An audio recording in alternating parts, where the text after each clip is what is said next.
Oi, eu sou a professora Cristiane do GAD Fisiologia. Neste vídeo vamos falar sobre os dois conjuntos de estruturas que contribuem para a modulação do movimento, o cerebelo e os núcleos da base.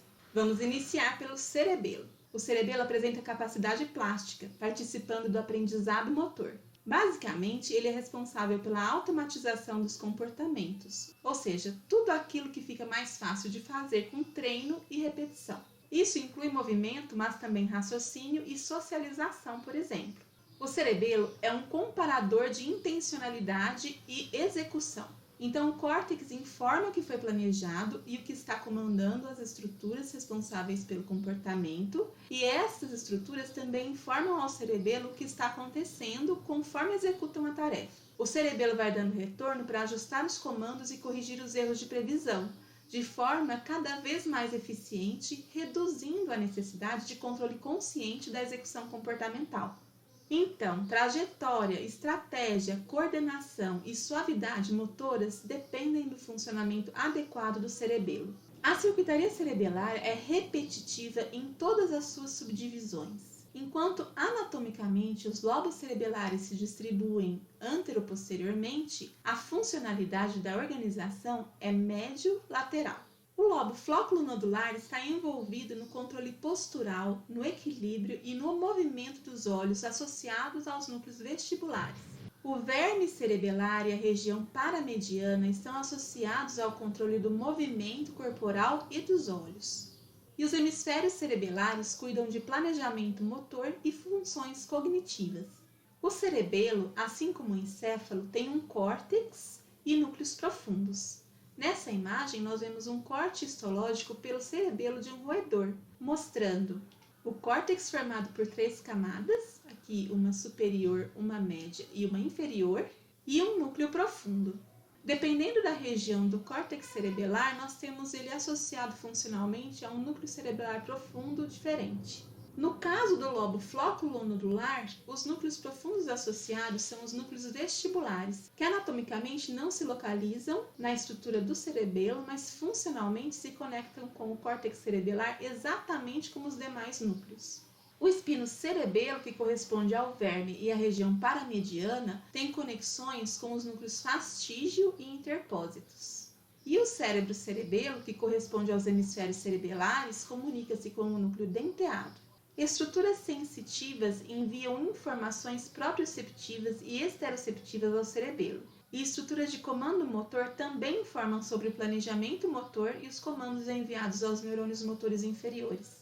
Essas informações são todas levadas ao córtex cerebelar. O cerebelo retorna sinais de erro ou acerto para as mesmas estruturas que planejam e comandam os movimentos, através dos núcleos cerebelares profundos. As variações nas taxas cerebelares de disparo dariam sinais de erro, indicando maior necessidade de atuação consciente e controlada cortical, ou sinais de acerto que permitiriam a automatização do comportamento. Como o córtex exerce controle contralateral sobre o corpo e envia informações contralaterais ao cerebelo, e o cerebelo compara o comando cortical e a execução corporal, a representação do corpo no cerebelo é ipsilateral. Desta forma, lesões cerebelares unilaterais acarretam sintomas motores ipsilaterais às lesões. Alguns exemplos do que acontece por consequência de lesões cerebelares estão listados aqui. A dificuldade de equilíbrio, de se manter em posição ereta, de realizar movimentos alternados dos membros, de estimar distâncias com precisão e de realizar movimentos coordenados e suaves. Eu vou deixar alguns links demonstrando ataxia cerebelar para vocês. Agora vamos conversar sobre os núcleos da base. Os núcleos da base são formados por estruturas encontradas em diversas regiões do encéfalo. O estriado, formado pelo caudado e putamen, e as divisões externa e interna do globo pálido, o pálido ventral ou núcleo accumbente, as substâncias negras reticulada e compacta e o núcleo subtalâmico, que não está representado aqui. Na anatomia, algumas outras áreas são inclusas, mas na fisiologia são essas áreas que nós vamos discutir. A função dos núcleos da base é de seleção e filtragem, no sentido de que comportamentos que não devem ser executados são impedidos e comportamentos a serem executados são liberados. Eles têm ação ampla, pois não estamos falando apenas de comportamentos que podemos ver como movimentos, mas também pensamentos e emoções. Funciona mais ou menos assim. Pense que a qualquer momento você poderia executar qualquer comando de movimento que você tem em todo o seu repertório corporal. Se você vai executar um movimento ou não, é uma questão de fazer o comando. E fazer o comando no sistema nervoso sempre é uma questão de equilíbrio entre ativação e inibição. Então, nós temos um circuito pelo qual comandos são enviados e parte dos comandos é bloqueada por aumento da inibição, enquanto outra parte é passada adiante por redução de inibição. Isso porque nós partimos do princípio que a inibição está constantemente ativada, o que quer dizer que você pode fazer nada se você quiser. Mas para fazer alguma coisa será preciso tirar a inibição de base. Imagine você, por exemplo, se quisesse nesse momento continuar assistindo a essa aula, mas também parar para comer um pedaço de bolo de cenoura e também gostaria de mandar um oi para uma amiga e ver como ela está. Essas três coisas estão passando rapidamente pelos seus circuitos corticais e você, ou seu córtex associativo, para ser mais exata, vai tomar uma decisão. Isso quer dizer reforçar a inibição sobre o que você decide não fazer e liberar o comportamento a fazer. Então, digamos que você decida dar uma olhada na geladeira. Sempre bom dar uma olhada na geladeira. Isso significa levantar da cadeira e caminhar até a cozinha. Alças de controle passam pelos núcleos da base antes do comando poder sair do córtex motor. O paciente com Parkinson tem degeneração da substância negra compacta, que libera a dopamina no estriado. Vou colocar você para pensar em duas situações. Domingo, às 5 da manhã, friozinho, gostoso, você ainda está com aquele sono gostoso. 5 da manhã, né, gente? O céu ainda está escuro. Você colocou o despertador para tocar. Na primeira situação, o despertador está acordando você porque você tem uma prova para fazer. Essa prova é fácil e vai acontecer daqui a um mês. E você decidiu que queria estudar com antecedência. Aí você resolveu que ia acordar domingo às 5 da manhã. Eu não sei você, mas se sou eu nessa situação, sem chance de eu levantar da cama. Né? Como se o colchão estivesse me abraçando, me agarrando, me segurando, como se eu pesasse toneladas. É muito difícil a gente se mover numa situação dessas. A motivação está lá embaixo. Só que na segunda situação, o despertador tocou porque você precisa pegar um avião para ir numa viagem com tudo pago que você ganhou de presente. Você vai poder visitar vários locais interessantes, assistir a um show do seu artista preferido, tudo incluso, primeira classe, sonho de consumo. E você não pode perder o voo de jeito nenhum, porque se você perder o voo, você perde o prêmio. E aí?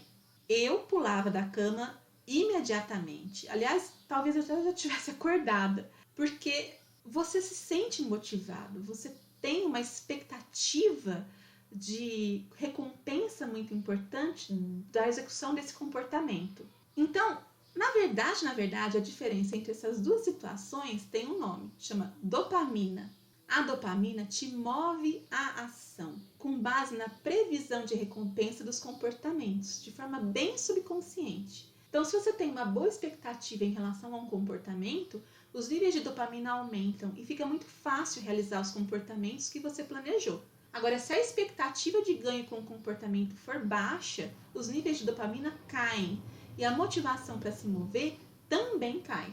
Agora, lembra que o paciente com Parkinson tem os níveis dopaminérgicos muito reduzidos. É como se ele estivesse o tempo todo sendo segurado pelo colchão, pela cadeira, como se ele estivesse o tempo todo com os músculos pesados, sem poderem se contrair, sem poderem executar o movimento que ele quer executar. Então, não depende de esforço pessoal. O sistema nervoso dele está funcionando com a ausência de dopamina ou com níveis reduzidos, muito reduzidos de dopamina. Um outro exemplo de uma patologia dos núcleos da base é a doença de Huntington. A doença de Huntington é hipercinética. Movimentos acontecem o tempo todo, desnecessariamente, fora de contexto, exageradamente. As doenças que afetam os núcleos da base são muitas, geralmente associadas à dificuldade de gerar um comportamento ou à geração de comportamentos deslocados. Isso interfere, como falamos anteriormente, em circuitos paralelos que cuidam de comportamentos emocionais, pensamentos, movimentos do corpo, movimentos dos olhos. Eu deixei uns links para você conhecer um pouco mais sobre essas doenças nos vídeos do YouTube. Aqui eu estou mostrando para vocês aquelas vias paralelas das quais eu falei. Então aqui nós temos 3 vias paralelas.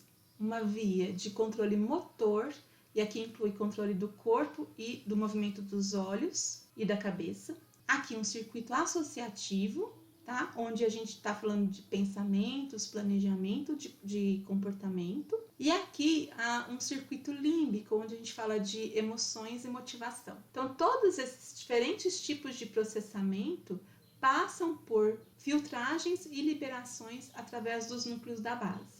Bom, nós vamos parando por aqui. Sobre movimento era isso que a gente tinha que discutir com vocês. Mais detalhes, com certeza, a gente conversa nos nossos momentos síncronos.